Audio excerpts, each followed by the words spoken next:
할렐루야. 3월 25일 수요일 가정에서 드리는 새벽 예배에 오신 모든 성도님들을 주님의 이름으로 환영하고 축복합니다. 오늘도 이 한 예배와 기도 시간을 통해서 하나님의 음성을 들으시고 주님과 함께 동행하시는 복된 하루 되시기를 주님의 이름으로 축복합니다. 이 시간 다 함께 찬송가 229장, 구찬송가 281장, 아무 흠도 없고 찬송을 음원 반주에 맞추어서 함께 찬양하겠습니다.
함께 기도하겠습니다.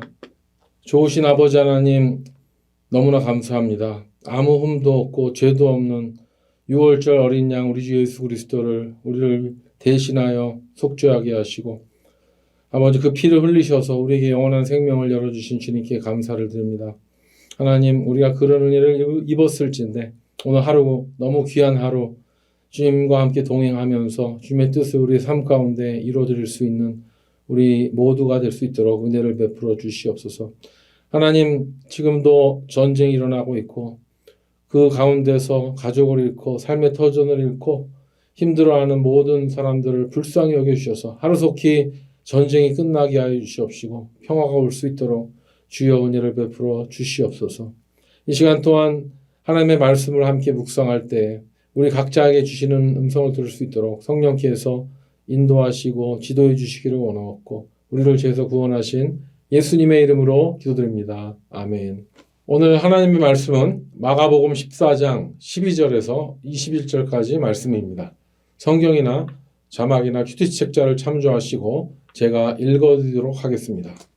무교절의 첫날 곧 유월절 양 잡는 날에 제자들이 예수께 여짜오되 우리가 어디로 가서 선생님께서 유월절 음식을 잡수시게 준비하기를 원하시나이까 하매 예수께서 제자 중에 둘을 보내시며 이르시되 성내로 들어가라. 그리하면 물 한 동이를 가지고 가는 사람을 만나리니 그를 따라가서 어디든지 그가 들어가는 그 집주인에게 이르되 선생님의 말씀이 내가 내 제자들과 함께 유월절 음식을 먹을 나의 객실이 어디 있느냐 하시더라 하라.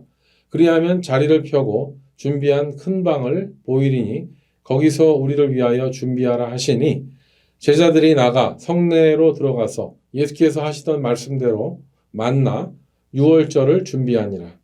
저물매 그 12를 데리시고 가서 다 앉아 먹을 때 예수께서 이르시되 내가 진실로 너에게 이르노니 너희 중에 한 사람 곧 나와 함께 먹는 자가 나를 팔리라 하신대 그들이 근심하며 하나씩 나는 아니지요 하고 말하기 시작하니 그들에게 이르시되 12 중 하나 곧 나와 함께 그릇에 손을 넣는 자니라.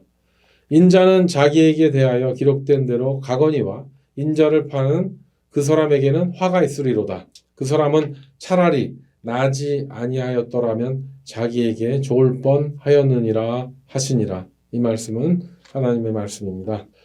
오늘 본문에는 예수님이 이제 고난을 받으시기 전에 제자들에게 꼭 하셔야 될 어려운 말씀을 하신 내용이 나옵니다.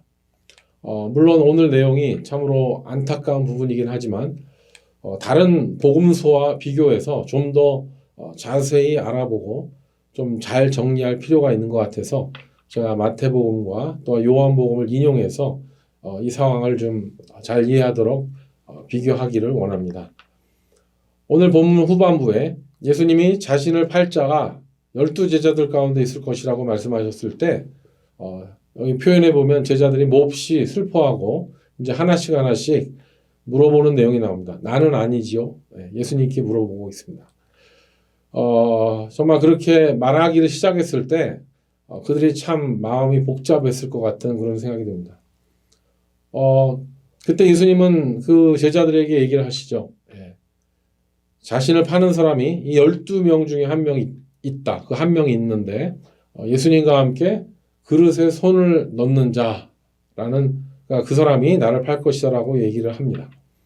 그리고 덧붙이죠. 그가 화를 당하게 될 것인데 그 사람은 차라리 태어나지 않았었더라면 자기에게 좋았을 것 같다라는 그런 말씀이 나오는 것이죠. 참 이 내용이 마음을 무겁게 하는 내용입니다. 마태복음 26장에 보면 오늘 본문과 같은 내용이 거의 같은 내용이 나옵니다. 그런데 오늘 본문 중에 없는 중요한 내용이 나와요. 그게 뭐냐면은 예수님을 팔 자가 누구인가에 대한 좀 더 구체적인 내용이 26장에 나오게 됩니다. 물론 이제 예수님께서 이런 발언을 하게 된 그 이유가 가룟 유다가 좀 뻔뻔하게 이렇게 반응을 보였기 때문에 그거를 보고 이렇게 관련된 내용이라고 할 수가 있는데 이 마태복음에 나온 내용은 이렇습니다. 25절에 이런 말씀이 나와요. 예수를 파는 유다가 대답하이르되 라삐어 나는 아니지요. 대답하시되 네가 말하였도다 하시니라 라는 말씀이 나옵니다. 여기서 유다가 예수를 랍비라고 이렇게 얘기합니다. 그리고 또 다른 제자들 같이 나는 아니지요. 이런 뻔뻔한 질문을 하고 있는 것이죠. 그런데 이 내용이 왜 마태복음에서 이 유다의 발언이 나오고 마가복음에서는 나오지 않는가? 그거를 생각해 볼 수가 있는데요. 가장 강력하게 추측되는 그 내용은 뭡니까? 이 마태복음을 기록한 저자는 예수님의 직접적인 제자였죠. 그래서 그 상황을 본인이 직접 보고 들었기 때문에 아마도 마가복음, 그 원복음을 보고 본인이 봤었던 그런 상황을 된 것 같습니다. 그런데 유다는 그 예수를 팔 자가 자신이라는 걸 자기가 너무나 잘 알고 있죠. 그러면서도 뻔히 알면서도 나는 아니지요라고 이렇게 물어보는 모습 볼 때, 저는 이 모습이 단지 어떤 유다의 모습이 아니라 왠지 저의 모습인 것 같다. 예. 그렇잖아요. 사람이 죄를 지을 때는요, 정말 너무나 태연하고 너무 가증스럽게 죄를 집니다. 그리고 자기 죄를 지면서도 예수님이, 하나님이 보란 듯이 막 이렇게 너무 뻔뻔하게 죄를 짓는 자세, 이 자세가 우리 신앙생활에 너무 있지 않은가를 이렇게 생각하지 않을 수가 없습니다. 유다는 자신이 예수를 팔려는 계획이 이미 이제 들통이 나죠. 그랬는데, 그런데 그 자리에서 그 유다가 자기가 이제 잘못된 생각을 하고 있는 것을 인정하기보다는 예수님을 시험하고 있는 거죠. 나는 아니죠. 다른 제자들이 한 얘기를 똑같이 얘기하고 있습니다. 그래서 이제 마태복음 26장, 마가복음에는 없지만 26장에서 이제 네가 말했도다라고 하셨는데 이것도 좀 약간 참 애매한 답이 아닐 수가 없죠. 차라리 예수님께서 그 나는 아니지요라고 유다가 얘기했을 때 아주 대놓고 아니야 바로 너야 네가 나를 팔 거야라고 하실 수도 있었는데 예수님은 그렇게 직접적으로 말씀하지 않으셨고 유다에게 내가 말하였도다라는 말을 뭔가 이렇게 유다에게 마지막 돌이킬 수 있는 기회를 주지 않았을까 그런 생각이 듭니다. 그런데 또 요 내용 갖고서는 또 마가복음, 마태복음 요 내용 갖고서는 요 상황이 다 정리가 되지가 않습니다. 그런데 이 상황을 제일 잘 설명한 그런 복음서가 바로 요한복음입니다. 요한복음 13장에 보면 요 이후에 이루어지는 좀 더 자세한 내용들이 나오고 있습니다. 요한도 예수님의 직접적인 제자죠. 요한복음 13장에 보면은 예수님께서 이제 제자들 중에 한 명이 나를 팔 것이라는 그런 무거운 발언을 한 다음에 그들이 무거운 분위기에서 저녁 식사를 하는 내용이 나옵니다. 그래서 이제 자기들끼리 누가 예수를 팔 것인가에 대한 그런 의심에 대한 이야기들이 서로 나오면서 이렇게 그런 내용이 나오는데 13장 22절에 보면은 이제 아주 이제 서로 이제 의심하는 내용이 서로 보면서 누구에게 대하여 말씀하시는지 의심하더라라는 내용이 나오고 있습니다. 그래서 누가 예수님을 우리 예수님을 팔아버릴 엑스맨일까를 그들이 대화하기 시작했다는 내용입니다. 그런데 이 마가복음 마태복음에서는 이 결론의 내용인 이 이야기의 결론이 나오지가 않고 요한복음 13장에서는 그 답이 나오는데 여기에서 이제 베드로가 나오면서 이제 그 내용이 좀 정리가 되는 거죠. 요한복음 13장 24절에 보면 시몬 베드로가 머리짓으로 하여 말하되 말씀하신 자가 누구인지 말하라 하니 25절에 보면 그가 예수의 가슴에 그대로 의지하여 말하되 주여 누구니까 하는 내용이 나옵니다. 물론 여기에서 보면 여기에 예수님 품에 기대는 사람은 예수님이 그 사랑하는 자 요한 자신이죠. 그 요한인데 베드로가 요한에게 이렇게 머리짓으로 말로 한 것이 아니라 이렇게 머리짓으로 그 답에 예수님이 하신 나를 팔 것이다라는 자가 누군지 좀 알아봐라 이렇게 하는 식으로 눈짓으로 이렇게 한 것 같아요. 그러니까는 참 그 광경 보니까 참 그 눈앞에 이게 선하더라고요.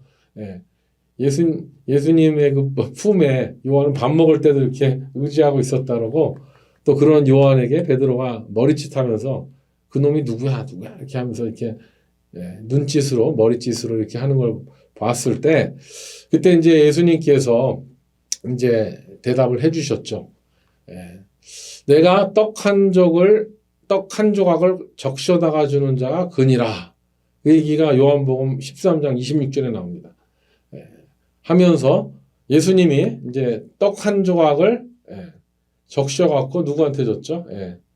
가룟 시몬의 아들 유다에게 줬다 그랬습니다. 그 가룟 유다가 바로 예수님을 팔자라는 것을 알려주신 거죠.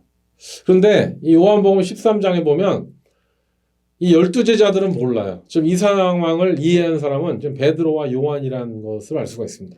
그래서 이제 요한복음 13장에 보면 그 다른 그 제자들이 그 상황을 몰랐다는 것을 이제 이런 내용들이 나와요. 27절에 보면 조각을 받은 후 사탄이 그에게 들어간지라. 이에 예수께서 유다에게 이르시되 네가 하는 일을 속히 하라 하시니, 이 말을 했을 때 이제 유다가 나가야 되죠. 근데 28절, 29절에 보면 이 말씀을 무슨 뜻으로 하셨는지 그 앉은 자 중에 아는 자가 없고, 어떤 이들은 유다가 돈꾀를 맡았으므로 명절에 우리가 쓸 물건을 사라 하시는지 혹은 가난한 자들에게 무엇을 주라 하시는 줄로 생각하더라 라고. 요한은 이미 알고 있었죠. 애제자 요한도 알고 있었고 베드로도 이제 그 상황을 간파했는데, 예수님께서 빨리 행하라 했을 때 이것을 예수를 팔러 나가라라고 본 것이 아니고 다른 일을, 지금 가룟 유다가 돈꾀를 맡은 사람이니까 회개니까 뭐 다른 명령을 했나 보다 이렇게 했었다는 것이죠. 그래서 참 이 사복음서가 이래서 참 재미있습니다. 서로 비교해서 볼 때 같은 시간에 같은 공간에 있었는데도 이 한 사건을 보는, 이해하는 것이 다를 수 있다는 것. 그래서 우리는 이 사복음서를 가지고 우리가 잘 서로 비교하면서 보면은요, 그 정황도 올바르게 이해할 수가 있고, 또 그 제자들의 성격이라든가 그들의 역할까지도 우리가 다양한 시각으로 볼 수 있다는 것입니다. 우리는 이제 부활절을 10여일 정도 앞두고 사순절을 보내고 있습니다. 근데 오늘 우리가 본문 말씀을 묵상하면서 이 유다의 죄성, 또 우리 제자들의 죄성을 볼 때 나는 아니지요 뭐 이렇게 하면서 얘기하지만은 죄를 짓는 사람도 나는 아니지요 이렇게 뻔뻔하게 되는 그 심각한 죄성. 그래서 우리는 이 사순절 기간에 우리의 죄성을 돌아보고 또 우리의 잘못된 삶의 방향을 말씀 가운데 올바른 길로 수정할 수 있는 그런 아주 좋은 시간을 보내고 있습니다. 그래서 오늘 이 본문 가운데 이렇게 발견되는 나의 죄성이 무엇일까 볼 때, 한마디로 얘기해서 인간은 정말 구제불능이라는 사실. 인간이 얼마나 죄에 대해서 능구렁이 같이 자신을 합리화시키는 존재인가를 생각하지 않을 수가 없습니다. 에덴 동산에서 아담과 하와가 먹지 말라고 한 그 금단의 열매를 따먹고 난 다음에도 하나님 앞에서는 아주 그럴싸한 변명을 하려고 했었던 그런 조상을 우리 모두가 갖고 있습니다. 그래서 우리가 그 DNA를 가지고 태어나서 그런지 정말 남에게 대한 그 죄의 잣대는 너무 엄격하고 너무 거칩니다. 그렇지만 자신이 지은 죄에 대해서는 그 죄의 잣대가 너무나 관대하고 허술하고 너무 뻔뻔하고 이 가룟 유다 같이. 그래서 인간이 특별히 어떤 죄를 지으려고 작정했을 때 그 마음이 오늘 이 가룟 유다 같이 얼만큼 강팍해질 수 있는가를 우리는 볼 수 있다는 것이죠. 그런 면에서 인간에게는 정말 인간 자체는 절망이고 정말 구제불능이라는 사실을 우리는 인정하지 않을 수 없다는 거예요. 이것이 복음적인 사실입니다. 그래서 우리는 우리의 그런 죄를 지을 수 있다는 가능성이 있다는 것을 보고 정말 경계하지 않으면 안 된다는 거예요. 유다는 지금 자기 마음에 예수를 이미 팔기로 굳게 결심했는데 그 사실을 알고 있는 예수님 앞에서 자기의 표정을 관리하고 있지 않습니까? 피상적으로는 아무렇지도 않은 척하고 있는데, 그래서 물론 누가복음에 보면 이제 그 유다에게 마귀가 들어가고 그러면서 이제 이게 본격적으로 진행이 되는데, 유다는 지금 그렇게 예수를 팔려는 모든 죄를 지금 계획한 것이 아니라 그가 오래전부터 생각해왔던 것을 우리는 복음서를 통해서 알게 되는 것이죠. 그런데 그날 밤에 이 사건을 통해서 정말 이날은 얼마나 중요한 날입니까?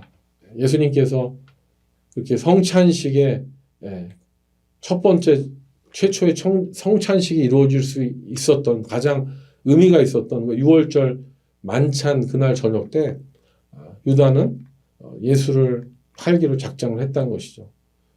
그래서 정말 인간이 지을 수 있는 최고의 죄 아닙니까? 하나님의 아들 예수를 십자가에 죽게 한 그런 일이 결정되어진 날이 그날 밤이 됐다는 것이죠.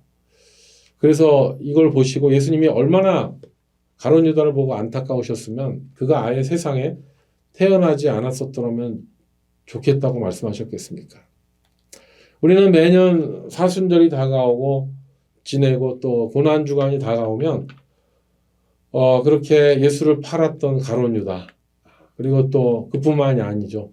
또 예수를 잡으러 온 군병 앞에서 그렇게 충성을 맹세했건만 그냥 바로 도망하는 베드로를 포함한 모든 제자들 그리고 또 계집종 앞에서 예수를 3번이나 부인했었던 베드로의 이야기 이런 모습들이 참 이 시대를 살아가면서 우리가 경건의 모양은 있는데 경건의 능력이 사라지고 있지 않은가. 우리에게 경종을 울리는 사건이 아닐 수가 없습니다. 사랑하는 성도 여러분, 예수님께서는 이렇게 6월절 어린 양의 희생물로 6월절 저녁을 잡수시면서 그것을 제자들에게 가르쳐 주셨습니다. 오늘 그 본문 앞에 부분에 보면 예수님은 6월절 음식을 드시기 위해서 그 자리를 예비하도록 그냥 2 제자만 보냈습니다. 그리고 그 2명에게 무슨 계약금을 준 것도 아니고 자리를 예약한 계약서를 준 것도 아니고 그냥 성내에 들어가서 물 1동이를 가지고 가는 사람이 있으면 그를 따라가서 그 집주인을 만나서 그 선생님과 그 제자들이 6월절 음식 먹을 곳을 마련해 달라고 너무 당당하게 얘기하고 있습니다. 그래서 14절에 보면 선생님의 말씀이 내가 내 제자들과 함께 6월절 음식 먹을 나의 객실이 어디 있느냐라는 내용이 나옵니다. 그렇게 하면 그 주인이 준비해 놓을 거라고 얘기하셨죠. 저는 예수님의 제자였더라면 제 성격에는 그렇게 하지 못했을 것 같았습니다. 그런데 16절에 보면 이 일이 너무나 간단하게 해결되죠. 16절에 제자들이 나가 성내로 들어가서 예수께서 하시던 말씀대로 만나 6월절 음식을 준비하니라. That's it. 이겁니다. 그냥 2 제자는 예수님께서 하라고 하신 대로 그냥 행했습니다. 그랬더니 6월절 음식 먹을 곳을 마련하게 됐다는 것이죠. 이 이야기는 오늘 우리에게도 적용이 됩니다. 우리도 예수님과 함께 동행하면서 언제 어떤 상황이든지 간에 예수님께서 우리에게 하라고 하시는 어떤 그 일을 우리가 순종한다면 그것을 통해서 우리는 하나님의 계획과 뜻을 이루게 될 줄로 믿습니다. 오늘 우리가 누구를 만나고 어떤 사람에게 어떤 말을 하고 어떤 계획을 할 수 있는가도 우리는 예수님께 여쭤보고 나간다면 예수님께서 우리를 통해서 이루시고자 하는 어떤 그 일이 그 역사가 이루어지게 될 줄로 믿습니다. 이 2 제자는 예수님께서 그 황당한 명령을 내리셨을 때 나름대로 그것을 해석하거나 비평했거나 불순종하지 않았습니다. 이 2 제자가 누구일까 좀 궁금한데 이 모습은 오늘 가룟 유다와 너무나 대조적이죠. 그는 제자였지만 결국 예수님을 배신하고 예수님을 파는 계획을 다 짰고요. 그것이 이제 들키니까 마귀와 함께 밖으로 나가버려서 그 일을 이루어버리고 마는 무서운 짓을 저질러버리고 마는 그렇게 된다는 것입니다. 정말 우리는 오늘 이 2 대조적인 제자들 돈도 없고 또 계획도 없고 아무런 것이 보이지 않지만 예수님의 말씀만 듣고 순종했던 이 2 제자 이게 또 예수님을 배신하고 팔아버린 한 제자 유다 여러분은 어떤 삶을 선택하시겠습니까? 오늘 하루도 주님께서는 우리를 부르실 것입니다. 작은 부르심에 순종하셔서 저의 삶을 통하여 주님의 뜻을 이루시는 저와 여러분 되시기를 주님의 이름으로 축복합니다. 아멘. 함께 기도하겠습니다. 좋으신 아버지 하나님 감사합니다. 오늘 말씀을 통해서 가룟 유다가 그렇게 마음속으로 다짐하고 했었던 그런 악한 예수님을 팔 계획이 들통나니까 이제 그것을 회개하기보다는 이제 본격적으로 행하려는 그런 사악함을 우리는 보게 됩니다. 또한 반대로 그렇게 예수님께서 유월절 음식을 먹을 곳을 마련하러 가라고 두 제자에게 말씀하셨을 때 정말 순수하게 그 말씀을 받고 그대로 가서 행했을 때 그 일이 이루어지는 그 두 가지의 모습을 보면서 과연 우리는 오늘 하루의 삶을 어떻게 살 것인가를 묵상하게 하여 주시옵시고 그동안 내 계획과 내 뜻으로 정말 하나님의 뜻을 거스르며 죄를 짓고 또 너무나 뻔뻔하게 당당하게 살았던 부분이 있다면 주님 앞에 회개하는 오늘 하루가 되게 하여 주시옵시고 또 반대로 주님께서 우리에게 하라고 명령하신 것은 순수하게 그 말씀에 순종해서 그 뜻을 따라 행함으로써 내 뜻이 아닌 하나님의 뜻을 오늘 우리의 삶 가운데 펼쳐나갈 수 있는 우리 모두가 되게 하여 주시옵소서. 오늘 하루를 주님께 맡깁니다. 예수님의 이름으로 기도드립니다. 아멘. 네, 이제 각자 기도하는 시간입니다. 오늘도 승리하시기 바랍니다. 화이팅입니다.